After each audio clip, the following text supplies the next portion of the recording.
اللہ تعالیٰ فرماتا ہے فیہا تحیون و فیہا تموتون و منہا تخرجون، کہ اسی زمین میں تم زندہ رہو گے، اسی میں مرو گے، اور اسی زمین سے تمہیں دوبارہ زندہ کر کے نکالا جائے گا۔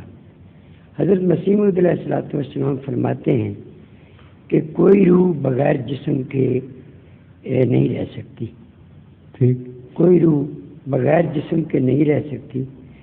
حضور یہ جسم خاکی جو روح کے بغیر محض ڈھانچہ ہے، کیونکہ اصل چیز یعنی روح تو پرواز کر گئی اور کسی اور جسم میں منتقل ہو گئی۔ اب سوال یہ ہے کہ جسم میں نہیں منتقل ہوئی، وہی روح جسم بن جاتی ہے، اس کے اندر سے ایک روح اور ایوالو کرتی ہے۔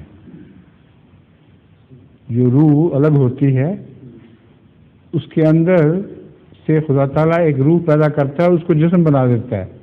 یہ کمپیریٹیو ٹرمز ہیں، ریلیٹیو ٹرمز ہیں، اور عملاً ان کو سمجھنے کے لیے ریلیٹیوٹی کو سمجھنا بھی ضروری ہے۔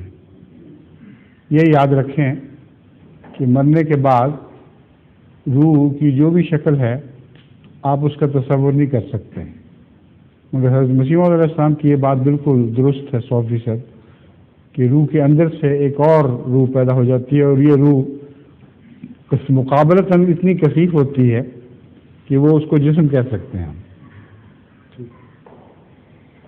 ایک اسی میں اصل سوال رہ گیا ہے، وہ عالم برزخ میں ایک جسم و روح کے موجود ہے، دوسری طرف زمین میں ایک محض ڈھانچہ ہے، تو قرآن فرماتا ہے کہ زمین میں سے نکلے گے، نکالے جائیں گے، تو عالم برزخ الگ زمین ہے۔ قرآن کہا تھا، میں فرعون سمجھ رہا تھا، قرآن بڑا احترام کر رہے ہیں فرعون کا۔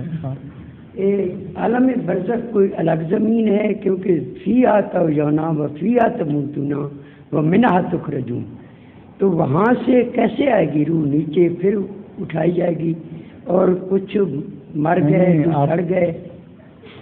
آپ قرآن کریم کوئی اپنی تشریح بند کر دیا کریں مہربانی کر کے، اور پوچھا کریں علماء سے اس کا مطلب۔ اصل یہ ہے کہ زمینی ماحول سے انسان جدا رہ ہی نہیں سکتا۔ اب راکٹس میں بیٹھ کے بھی جو باہر جاتے ہیں چاند پر یا اور ستاروں پر، اگر وہاں وہ مر جائیں، کئی مر بھی جاتے ہیں ہوا میں، تو اس کا مطلب کیا ہوگا کہ فیہا تحیون والی بات درست نہیں نکلے۔ یہ درست ہے کہ زمین کے ماحول کے بغیر وہ سانس ہی نہیں لے سکتے۔ اپنی زمین کی ہوا اور یہاں کی چیزیں، اجزاء سارے ساتھ لے کر سفر کرتے ہیں، اسی میں زندہ رہتے ہیں اور اسی میں مرتے ہیں۔ ٹھیک ہے؟ نہیں ابھی نہیں پوری تصویر شروع ہوئی۔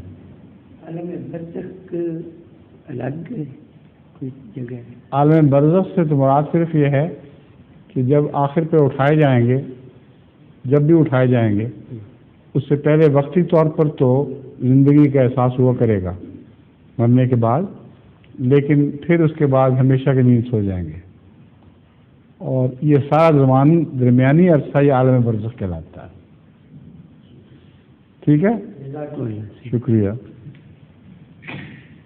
ظہور مہدی آخر دم